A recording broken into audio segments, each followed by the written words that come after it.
dice de la siguiente manera: y dio a luz a su hijo primogénito, y lo envolvió en pañales, y lo acostó en un pesebre, porque no había lugar para ellos en el mesón. Quizás ustedes han escuchado en estos días la pregunta de si debemos o no celebrar la Navidad. Quizás han escuchado la pregunta de cómo debemos celebrar la Navidad en caso de que celebremos la Navidad. Y esta pregunta ha existido desde los inicios de la Iglesia. Es una pregunta que no se ha podido resolver hasta nuestros días, porque hay muchas posturas. Y en un punto de la historia, algunos de los reformadores prohibieron la celebración de la Navidad. Más tarde los puritanos apoyaron esta idea de no celebrar la Navidad. ¿Por qué no hay que celebrar la Navidad? Debemos celebrar la Navidad. Bueno, pues argumentaban que en la Navidad era un momento de excesos, un momento de desenfrenos. Se practicaba todo tipo de pecado, incluso más que en el resto del año, en esta temporada navideña. Y bueno, también ellos, los reformadores y los puritanos, querían apartarse de las prácticas de la Iglesia Católica, que había suplantado la celebración pagana de los romanos, las Saturnales, por la celebración del nacimiento de Cristo. Solo le cambiaron el nombre, pero las costumbres y las prácticas seguían siendo las mismas. Entonces, ¿debemos celebrar la Navidad teniendo en cuenta que los hombres destruyen todo aquello que tienen en sus manos?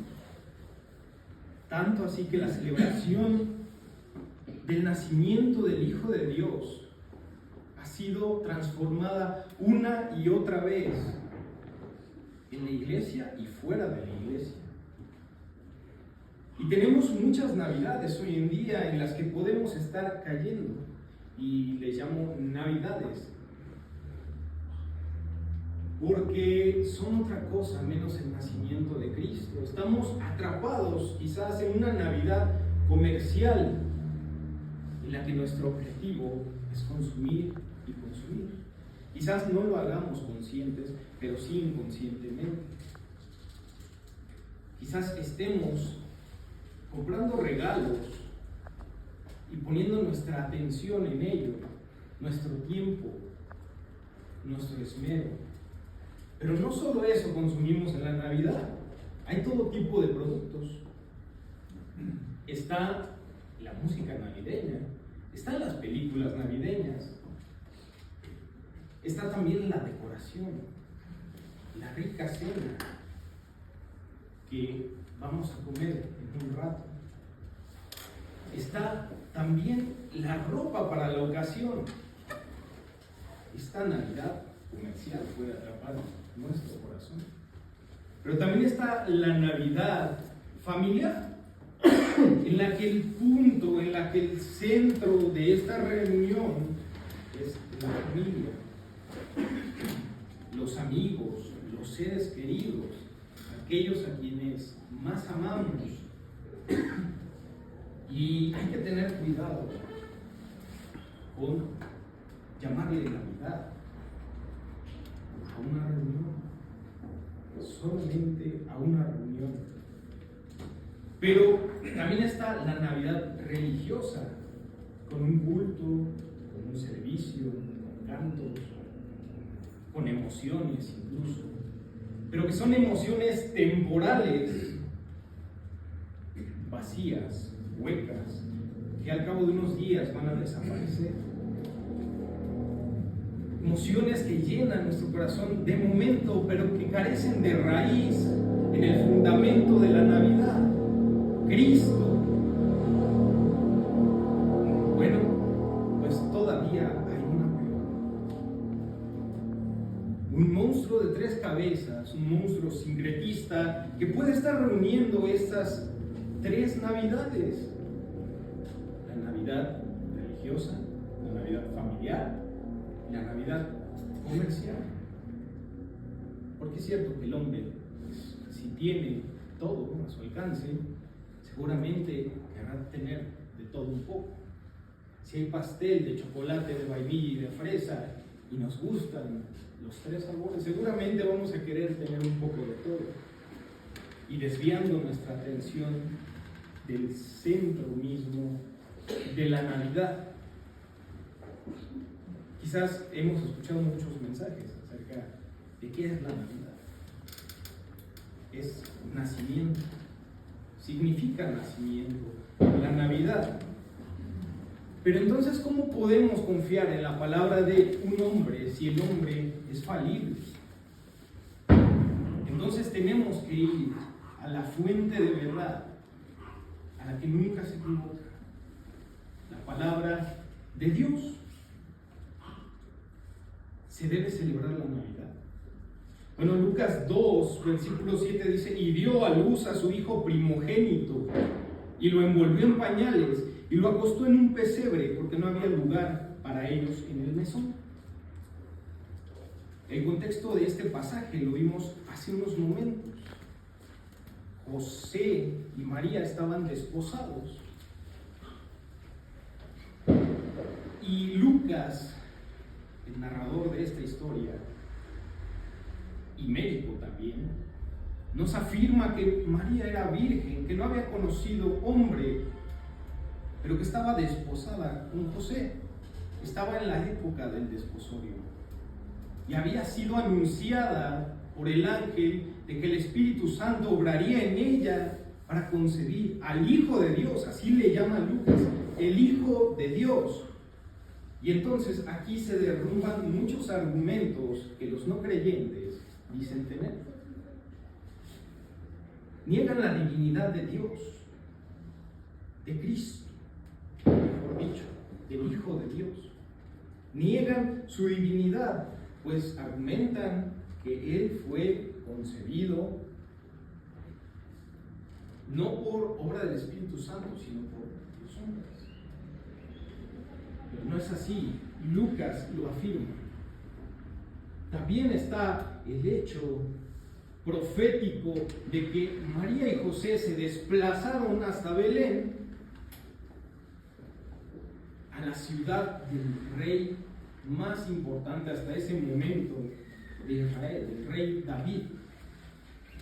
Y aunque fue un decreto del gobierno, eso no excluye, mejor dicho, afirma que la soberanía de Dios está presente en que ellos vayan, se desplacen a Belén y llegue el cumplimiento de los días en que alumbrará María a Jesús. Dará a luz ni un día tarde ni un día temprano, pues Dios tiene preparado el tiempo perfecto para que Jesús nazca, llegue al mundo. Deberíamos celebrar eso. Es un hecho trascendental que escapa a nuestra mente, que no podemos siquiera imaginar. ¿Cómo es posible que un Dios infinito, un Dios eterno, un Dios incontenible se vuelva un hombre, se vuelva a la imagen de un hombre, tome forma corpórea y se encarne? ¿Cómo es posible que eso suceda? Pues Dios hace posible lo imposible. Y esto significa, con pocas palabras de Lucas, que dice: y dio a luz a su hijo primogénito. Puede parecer una frase sencilla, pero que tiene mucha profundidad, que tiene mucho contenido. Y esto es la encarnación de Cristo, del Hijo de Dios. Quizás no podemos comprenderlo en su totalidad, pero podemos gozarnos en ello, podemos adorar a Dios por ello, podemos celebrarlo, porque sucedió lo imposible. el Dios que creó el universo y que sostiene al mismo universo con el poder de su palabra, está tomando forma de un siervo. Así nos dice Filipenses 2:7, semejante a los hombres, se despojó de sí mismo. Y bueno, yo quiero que ustedes en este momento imaginen cuál es su sueño más grande. Quizás algunos, dirán, mi sueño más grande es conocer al Señor. Pero seamos un poquito más terrenales. ¿Cuál es su sueño más grande en este momento, en esta tierra? ¿No lo han pensado? Bueno, quizás se cumpla ese sueño en unos pocos días y ustedes no lo saben, pero en el momento en que se cumpla, ustedes van a estar rebosantes de alegría, de gratitud. Quizás no sea un sueño, quizás ustedes anhelan ver al deportista preferido, al equipo preferido ganar aquel torneo que nunca había ganado, aquel torneo que era imposible de ganar, y lo ven hecho realidad. ¡Qué emoción! ¡Qué alegría! Quizás ustedes están esperando ver a un familiar durante un largo tiempo de no haberlo visto, muchos años, pero en pocos días lo van a ver. ¿No les da eso emoción? O quizás hay una relación rota con una persona que amamos y en pocos días ustedes puedan acercarse a esa persona y puedan restaurar esa relación. Bueno, pues lo que está sucediendo ahora mismo en Lucas 2:7 es mucho más grande que todo eso que les mencioné, que todo eso que podemos imaginar. Es la encarnación de Dios. Es tan grande este suceso. ¿Cómo no hemos de celebrarlo? Este suceso no tiene precedente alguno y nunca más se va a volver a repetir, porque solo hay un Dios. No sé si podemos imaginarlo tan solo un poquito.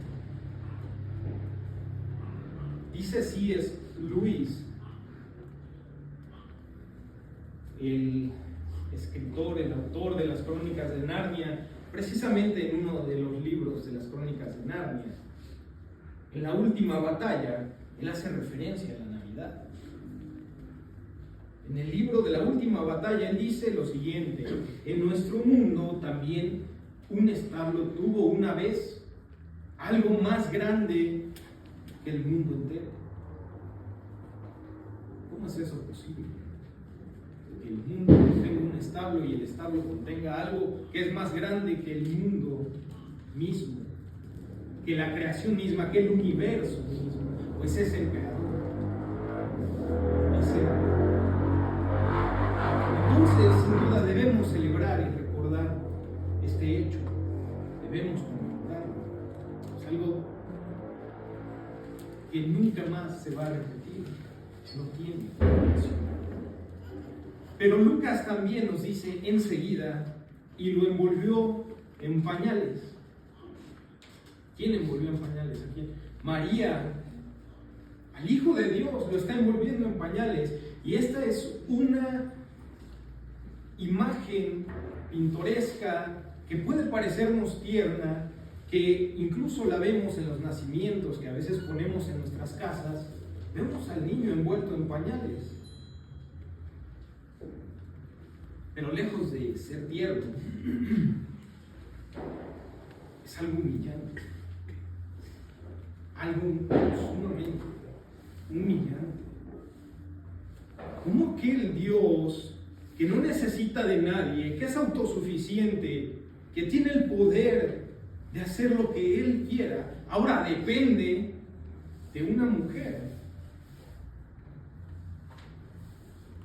sin experiencia? una madre primeriza, una madre que ni siquiera ha sabido ser esposa aún. ¿Cómo puede ser eso que un Dios tan grande dependa de una mujer y ahora sea un ser tan frágil? Un bebé. Un bebé. ¿No es esto maravilloso? Bueno, pues quiero que recordemos una historia del Antiguo Testamento. La historia del profeta Jonás, que fue enviado a predicar arrepentimiento y salvación a sus enemigos, a Nínive. Eran enemigos del pueblo de Israel y eran sumamente detestables. Eran gente realmente detestable, eran pecadores. Pero Jonás escapa de su llamado y luego Dios lo vuelve a encauzar y lo lleva a predicar el arrepentimiento y la salvación en contra de su voluntad. Pues quiero que comparemos ahora y no a otro hombre, nada más, sino al hombre que también es Dios. Y Él viene voluntariamente al mundo,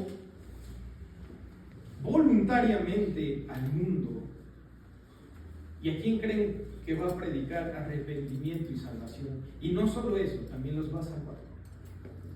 A sus enemigos, porque antes éramos enemigos de Dios. Nuestro pecado nos enemistaba con Dios, pero Él vino a reconciliarnos con Dios. Dice un predicador: nosotros no somos la única causa de que Dios haya venido al mundo. No solamente el amor que nos tenía a nosotros, sino también para aplacar la ira de Dios. Dios viene a salvarnos de Dios. ¿Y lo merecíamos? No. Así como aquellos ninivitas tampoco lo merecían. Y eso argumentaba Jonás, y por eso iba en contra de su voluntad. Pero Dios es un Dios de misericordia, es un Dios de salvación, es un Dios de amor, pero también es un Dios de juicio, y por eso manda a su Hijo a cumplir la tarea que nosotros no podíamos cumplir. Y además de eso, Él se humilla a sí mismo y se despoja de sí mismo. Quiero que leamos Filipenses 2, del 5 al 7, y lo voy a leer por cuestión de tiempo, y dice: haya pues en vosotros este sentir que hubo también en Cristo Jesús, el cual, siendo en forma de Dios, no estimó el ser igual a Dios como cosa a que aferrarse, sino que se despojó a sí mismo, tomando forma de siervo, hecho semejante a los hombres. ¿Qué era Jonás? Un hombre, era un siervo. Y aún así Jonás no quería hacer lo que Dios le mandaba. Dios, siendo Dios, toma forma de siervo y hace aquello que muchos no queremos hacer: llevar el mensaje de salvación y de arrepentimiento. Pero aún hace algo más: entrega su propia vida, se humilla a sí mismo. Qué humillante ser un bebé envuelto en pañales, dependiente de una madre sumisa. Y digo humillante porque Él es Dios, Él es dueño de todo. Bueno, pues este es un llamado, el de Filipenses, un llamado a nosotros, a ser humildes, a humillarnos, porque nosotros sí somos siervos. Pero Dios no nos va a pedir algo que Él no haya hecho Él mismo, y nos pone el ejemplo al venir a nacer. Yo quiero adorar a un Dios así, yo quiero alabar a un Dios así, yo quiero celebrar el nacimiento de un Dios que se humilla a sí mismo por amor a sus enemigos. Ya vimos que Cristo es todo lo contrario a Jonás. No hay otro igual a Él. Y vamos a continuar con lo que dice Lucas en este versículo 7, y es la última frase que nos deja en este versículo. Y lo acostó en un pesebre porque no había lugar para ellos en el mesón. Lo acostó en un pesebre. ¿Ustedes saben qué es un pesebre? Bueno, este no es un lugar digno de un rey. Ya no digamos un lugar digno de una persona común y corriente.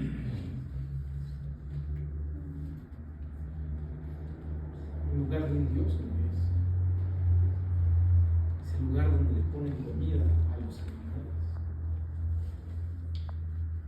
A los animales. ¿Ven? ¡Qué humillación!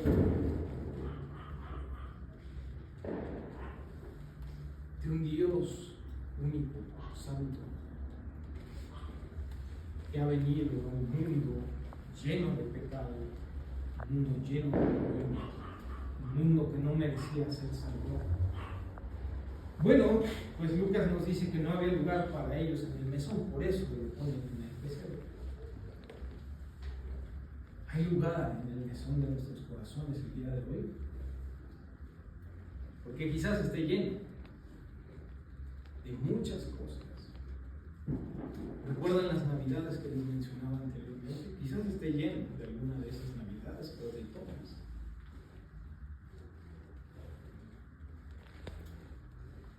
Dios manda a su Hijo y no hay lugar en su propio pueblo, en su pueblo escogido. En Belén, en la ciudad del rey, no hay lugar para la reina.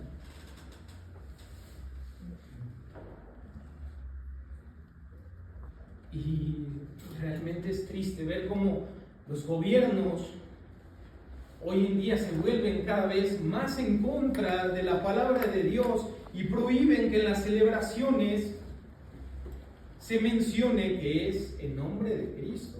Se prohíbe que se recuerde la celebración verdadera. Y se dice que todo el mundo es libre de celebrar lo que quiera. Incluso hace años, a mí se me hacía curioso una palabra que mencionaban, el Xmas, en vez del Christmas. Bueno, cuando le pones X a una ecuación es porque puedes poner el valor que tú quieras. Y estás desplazando el valor. Bueno, pues los gobiernos dicen que no puedes imponer a una persona a que vea la Navidad como el nacimiento de Cristo, sino que le debes dejar ser libre y que celebre lo que él quiera. No hay lugar en el mesón de sus corazones, no hay lugar en la tierra para Dios. Y bueno, eso no me extraña del mundo. Así es, el mundo está lleno de pecado. Pero ¿qué tal en la iglesia? La iglesia se ha quedado callada, se ha quedado muda y no hace frente a estas imposiciones de los gobiernos. A veces me siento avergonzado de aquellos hombres que morían en el Coliseo romano, mejor dicho, de mí mismo, por el ejemplo de los hombres que morían en el Coliseo romano, de aquellos que escondían una Biblia para que permaneciera la palabra de Dios, pues era más importante que su vida misma. Me siento avergonzado por no decirle al mundo la verdadera Navidad, el nacimiento de Cristo. Y volviendo a la historia de Jonás, curiosamente él no quería ir a predicar con sus enemigos, con estos hombres tan perversos. Curiosamente, ellos recibieron el mensaje y se arrepintieron. En contra de la voluntad de Jonás, Dios obró para el arrepentimiento de estos hombres tan sanguinarios en un momento específico de su historia.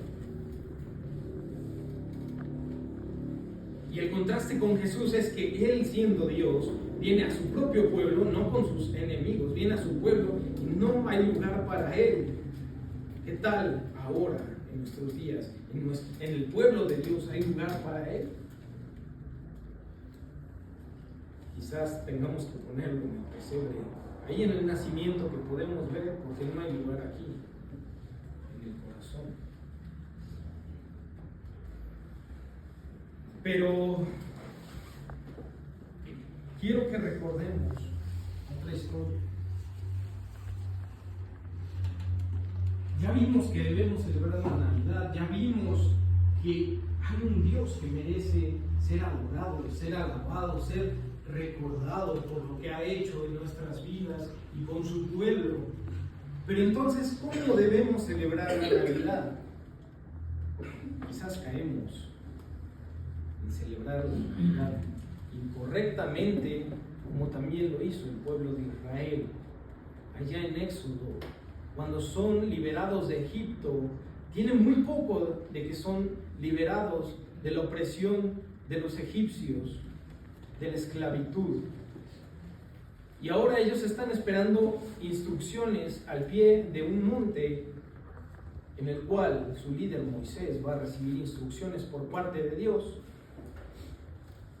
Pero ven que no baja Moisés y se inquietan. Ellos quieren celebrar. Ellos quieren hacer algo. Ellos toman la iniciativa y le dicen a Aarón: haznos una imagen. Y él dice: bueno, que salió un becerro de oro. Pero ellos decían que iban a celebrar, o mejor dicho, estaban diciendo que era fiesta a Jehová. No era fiesta a otro Dios. Decían que era fiesta a Jehová. No estaremos cayendo en eso, diciendo que es fiesta a Jehová, fiesta a Dios, pero no hay lugar en las personas.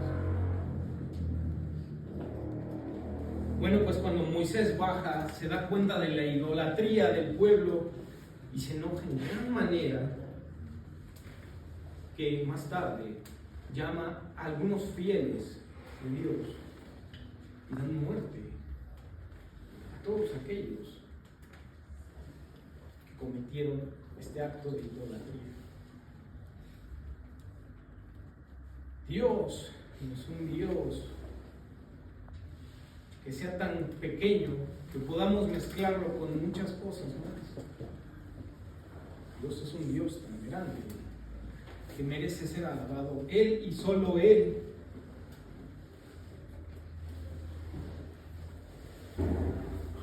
Quizás estemos poniendo excusas como el pueblo de Dios en el Antiguo Testamento. Quizás estemos poniendo excusas para hacer lo que nosotros queremos hacer, para disfrutar lo que nosotros queremos disfrutar, y solamente le ponemos el nombre de celebración a Jehová, como lo hizo el pueblo de Israel y como lo hizo también la Iglesia Católica al suplantar una fiesta pagana por el nacimiento de Cristo. Es que ¿saben qué? Coincide que Cristo nació en esta fecha, entonces pues mejor celebren esto, pueden seguir celebrando, pero digan que es por Cristo.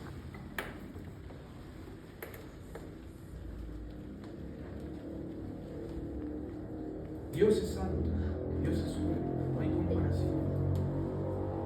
Y Él manda a su Hijo a este mundo para salvarnos. Y entonces yo les hacía la pregunta: ¿cómo debemos celebrar entonces? Si ya llegamos a la conclusión de que debemos celebrar, alabar y adorar a un Dios tan grande, ¿cómo debemos celebrar?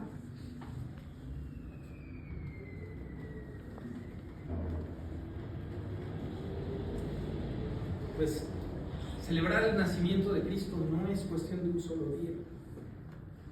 No es cuestión de una fecha que podemos guardar en el cajón y sacarla el siguiente año y decir: sí, hoy nace Cristo, hoy vamos a celebrar, pero fíjate que también está bien una rica cena, también está bien unos regalos, una música navideña, está bien pasar tiempo con familia. Sí, vamos a hacerlo. Pero en el momento nos olvidamos de por quién decíamos que íbamos a celebrar. Nos olvidamos de Cristo. Y es que no es cuestión nada más de una fecha, es cuestión de toda nuestra vida. Toda nuestra vida nos pasamos suplantando la adoración a Cristo por lo que nos gusta a nosotros, por nuestra propia satisfacción. Y Él no es en primer lugar, mucho menos el centro de todo lo que hacemos. Pero entonces celebrar la Navidad no es cuestión de un solo día, es cuestión de una vida, de toda una vida entregada a Dios, pues ya somos pueblo de Dios. Y quiero que veamos qué es lo que nos dice Charles Spurgeon acerca de la celebración de Navidad. El príncipe de los predicadores, en uno de sus sermones navideños, dice lo siguiente: nos atrevemos a afirmar que si hay algún día en el año del cual podemos estar casi seguros de que no fue ese el día en que el Salvador nació, es el 25 de diciembre.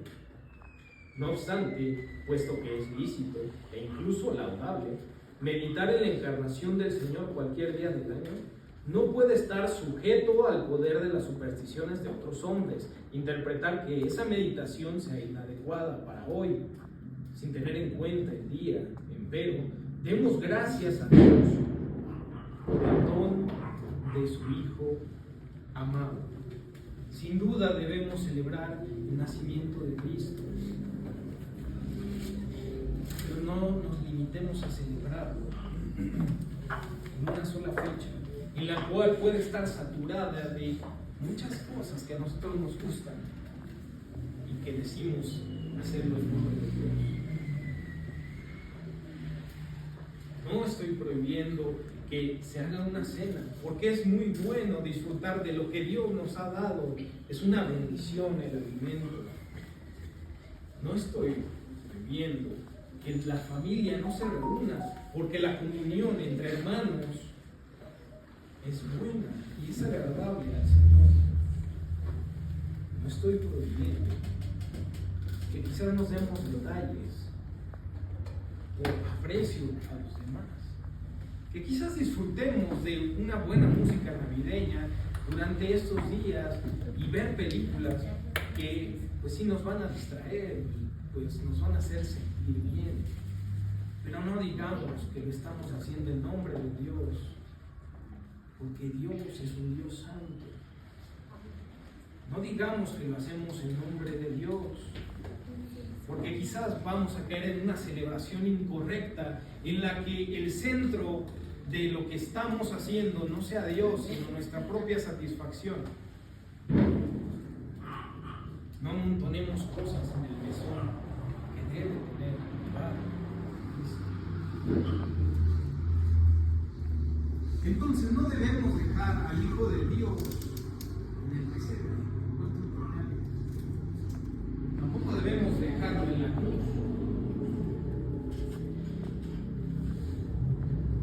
Cristo ya pasó por eso. Cristo ya pasó por esa humillación.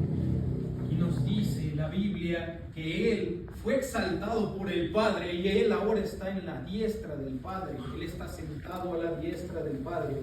Por lo tanto, vamos a celebrar a un Dios que se encarnó en un hecho maravilloso que escapa a nuestra mente, pero también vivió una vida santa, sin pecado, para hacer un sacrificio aceptable. Murió en la cruz, en tu lugar y en mi lugar.